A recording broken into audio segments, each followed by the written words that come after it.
আসসালামু আলাইকুম দর্শক, এর আগের ভিডিওতে আমি বলেছিলাম যে জাতীয় নির্বাচন এবং গণভোট একই দিনে হবে। এতে জামাত একটু বেকায়দায় পড়েছে, কিন্তু বিএনপি সব থেকে বড় বেকায়দায় পড়বে। শুরুতে বিএনপির যে তৃণমূলের নেতাকর্মীরা আছে তারা কিন্তু খুবই উচ্ছ্বাসিত হয়েছিল যে জাতীয় নির্বাচন এবং গণভোট একই দিনে হচ্ছে, কিন্তু তারা বুঝতে পারে নাই যে সমস্যাটা আসলে কোন জায়গায়। ডক্টর মোহাম্মদ ইউনূস শুধু জামাতকে এখানে বেকায়দায় ফেলে নাই, বিএনপিকেও কিন্তু বেকায়দায় ফেলেছে।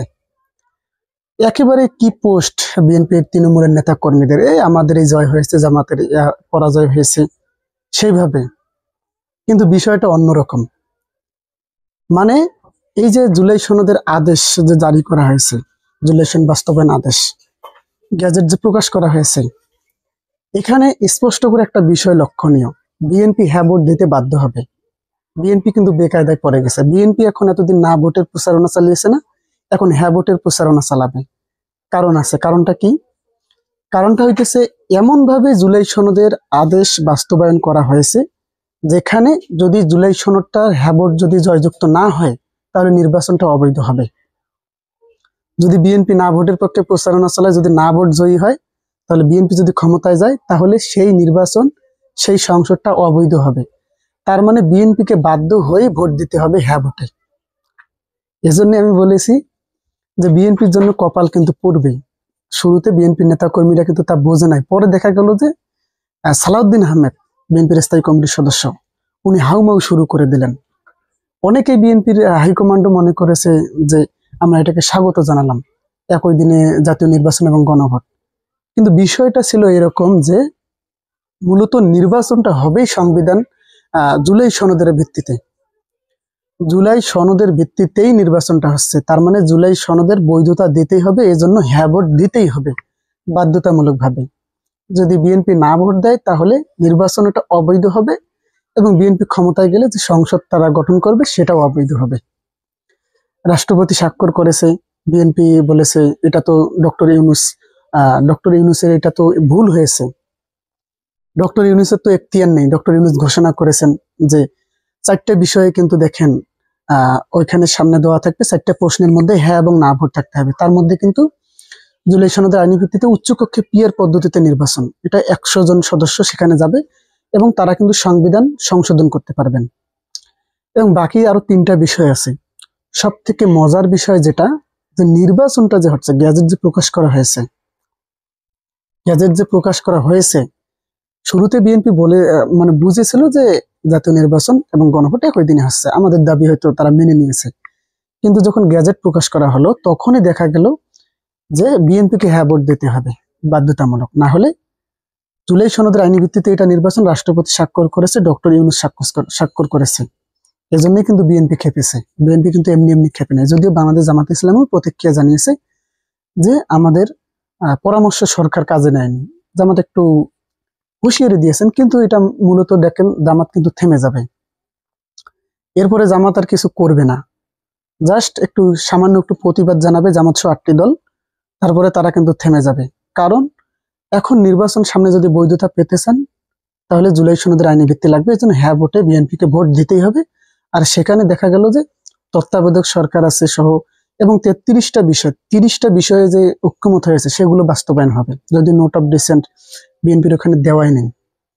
বিএনপি তো এতে খেপেছে, কিন্তু বিএনপি সব থেকে বেশি খুশি হয়েছে যে নির্বাচন এবং গণভোটটা একই দিনে।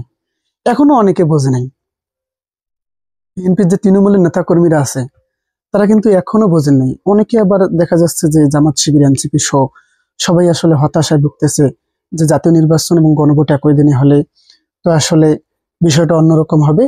আমিও স্পষ্ট করে বলেছি যে জাতীয় নির্বাচন এবং গণভোট একই দিনে হলে জাতীয় নির্বাচনটা যেমন ভাবে পাতানো হবে, গণভোটটাও ঠিক সেইভাবে পাতানো হবে।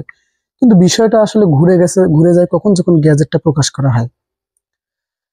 ওইখানে মূলত স্পষ্ট একটা বার্তা আছে যে মূলত নির্বাচনটাই হবে জুলাই সনদের ভিত্তিতে।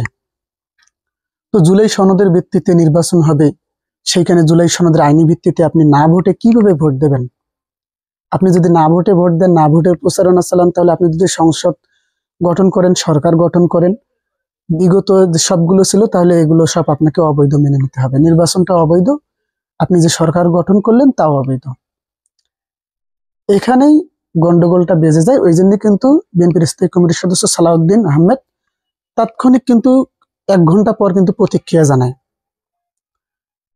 এই সমস্যাটা এই জায়গায় পড়েছে, বিএনপি এখন দেখবেন যে তারা হ্যাঁ ভোটের পক্ষে প্রচারণা চালাবে, তারা না ভোটের পক্ষে আর প্রচারণা চালার কোনো সুযোগ থাকবে না। যদি না ভোটের পক্ষে প্রচারণা চালায়, যদি না যুক্ত হয়, না যদি জয়যুক্ত হয়, তাহলে সরকার যে গঠন করবে, যেই সংবিধানের মাধ্যমে যেই সরকার ক্ষমতায় বসবে, সেটা সম্পূর্ণ অবৈধ হবে। তাই বলেছি, তাই এর পূর্বের ভিডিওতে আমি স্পষ্ট করে বলেছি যে বিএনপির জন্য খুবই খারাপ খবর আছে। আমি এই বিষয় নিয়ে আলোচনা করব। এখন এই বিষয়টা কিন্তু এটাই যে সরকার এমন ভাবে এই ফাঁদটা তৈরি করেছে। দেখেন, জামাত চেয়েছিল যে জাতীয় নির্বাচনের আগে গণভোটটা হোক, কিন্তু জামাতের দাবি কিন্তু মানা হয়নি। বিএনপি চেয়েছিল কি যে না, নোট অফ ডিসেন্ট থাকবে না, জাতীয় নির্বাচনের দিনই গণভোট হবে। কিন্তু বিএনপির দাবিটা মেনে নিয়েছে কোনটা, যে জাতীয় নির্বাচন এবং গণভোট একই সাথে হবে। এটা কিন্তু মেনে নেওয়া হয়েছে। কিন্তু বিএনপিকে হ্যাঁ ভোট দিতে বাধ্য করা হয়েছে এখানে। এবং এনসিপিও দাবি করেছিল যে উচ্চকক্ষে পিআর হোক। এনসিপি এটা একটা কৌশলগত কারণ, এনসিপির এখানে দাবির কোনো বিষয় না। তাদের মৌলিক দাবি যেটা ছিল গণপরিষদ নির্বাচন, এনসিপির দাবি কিন্তু পূরণ হয়নি। তবে তাদের একটা দাবি এখানে ধরাই যাক, উচ্চকক্ষে পিআর, এটা নিয়ে তারা আশাবাদী। তবে জুলাই সনদের আইনি ভিত্তি হবে, উচ্চকক্ষে পিআর হবে। এই মৌলিক বিষয়গুলো এখন বিএনপি মেনে নিতে বাধ্য হবে। শুরুতেই যেটা বলেছি, তারা হ্যাঁ ভোটের পক্ষে এখন প্রচারণা চালাবে। যদি তারা না ভোটের পক্ষে প্রচারণা চালায়, যদি না জয়যুক্ত হয়, তাহলে তারা সরকার তারা গঠন করতে পারবে না। কেননা এখানে রাষ্ট্রপতি যেহেতু সাইন করেছে, ডক্টর ইউনূস এখানে আদেশ জারি করেছে এবং গেজেট প্রকাশ করা হয়েছে যে নির্বাচনটা সম্পূর্ণই হবে জুলাই সনদের ভিত্তিতে। তা নির্বাচন যদি জুলাই সনদের ভিত্তিতে হয়, তাহলে জুলাই সনদের আইনি ভিত্তিতে যে গণভোট হবে, সেখানে না ভোট দেওয়ার কোনো যৌক্তিকতা দেখা যাচ্ছে না। তবে সবকিছু পাশ কাটিয়ে আসলে কি হতে যাচ্ছে, ডক্টর ইউনূস কিন্তু এই সিদ্ধান্ত চূড়ান্ত সিদ্ধান্ত, এই সিদ্ধান্ত আর কিন্তু পরিবর্তন করার মতো কোনো কারণ নাই। জামাত যে হুঁশিয়ারি দিয়েছে যে আগামী 16 তারিখ রোববার যমুনা অনির্দিষ্টকালের জন্য ঘেরাও করা হবে, সেই দাবি কিন্তু জামাত সেই দাবি থেকে সরে আসবে। জামাত যে এই যে ডক্টর ইউনূসের ঘোষণার পরপরই সংবাদ সম্মেলন করেছেন, সেখানে জামাতের বক্তব্য থেকে স্পষ্ট বোঝা গেছে তারা শুধু এতটুকুই বলেছেন যে আমরা এখনো গণভোটের দাবিতে, আজ জাতীয় নির্বাচনের আগে গণভোটের দাবিতে অনড়। কিন্তু তারা কিন্তু কঠোর কোনো হুমকি দেয়নি, কেননা তারাও কিন্তু বুঝেছে যে আসলে বিএনপি এখন হ্যাঁ ভোটের পক্ষে প্রচারণা চালাবে। না ভোটের পক্ষে প্রচারণা চালালেই তারা সরকার গঠন করলেও সেটা অবৈধ হবে, সংসদে গেলেও সেটা অবৈধ হবে। সুতরাং দেখা যাচ্ছে যে সরকারের এত সুন্দর একটি কৌশল, এই কৌশলটা খুবই কাজে লেগেছে।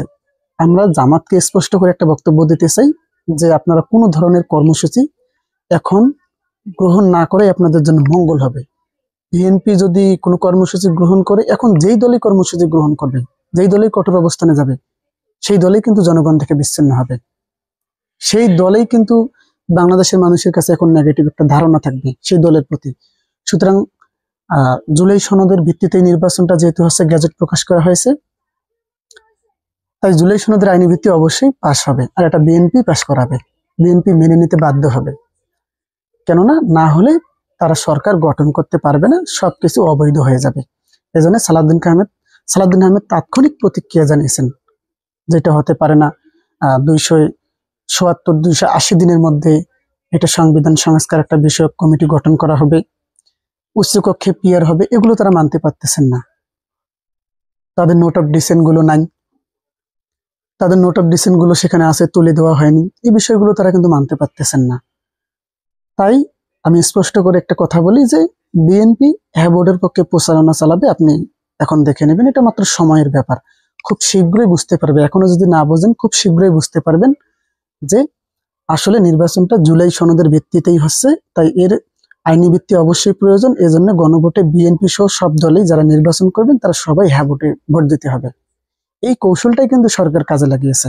দর্শক, বিএনপি জামাতকে, এনসিপি কে উপেক্ষা করে ডক্টর ইউনূসের সিদ্ধান্তকে আপনি কিভাবে দেখছেন? অবশ্যই আপনাদের মন্তব্যটি কমেন্ট করে জানাবেন। ধন্যবাদ। আসসালামু আলাইকুম।